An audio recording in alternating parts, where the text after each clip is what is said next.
Donc, quand nous prions, est-ce que nous prions à Jésus-Christ comme étant Dieu? Est-ce que c'est le cas? Je vois que quand Jean 1 écrit, quand j'ai écrit dans Jean 1, au commencement de la parole était avec Dieu, la parole était Dieu. D'autres religions vont changer cela. Ils vont dire au commencement de la parole était avec Dieu, la parole était un Dieu. Ouais, mais que Dieu, avec un D minuscule, était que Jésus-Christ c'est un Dieu, mais c'est un Dieu qui est un peu inférieur. Donc, ce n'est pas le grand Dieu, c'est un Dieu qui est un peu inférieur au grand Dieu. Mais ce n'est pas le cas. Parce que la Bible dit qu'il n'y a aucun Dieu devant moi.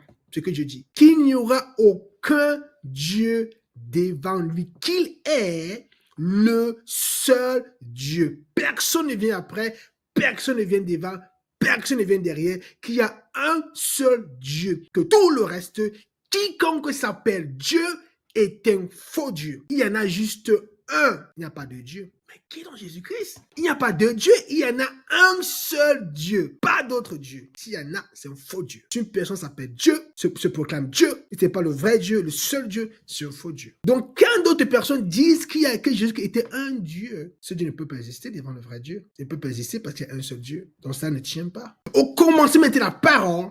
La parole était avec Dieu, la parole était Dieu. Donc cette parole est Dieu, est le vrai Dieu. Donc Jésus-Christ est le vrai Dieu. Une personne dit, mais qu'est-ce que ça veut dire? Qu'est-ce que ça veut dire que Jésus-Christ est Dieu? Mais où est dans le Père? C'est la question que beaucoup de musulmans se posent.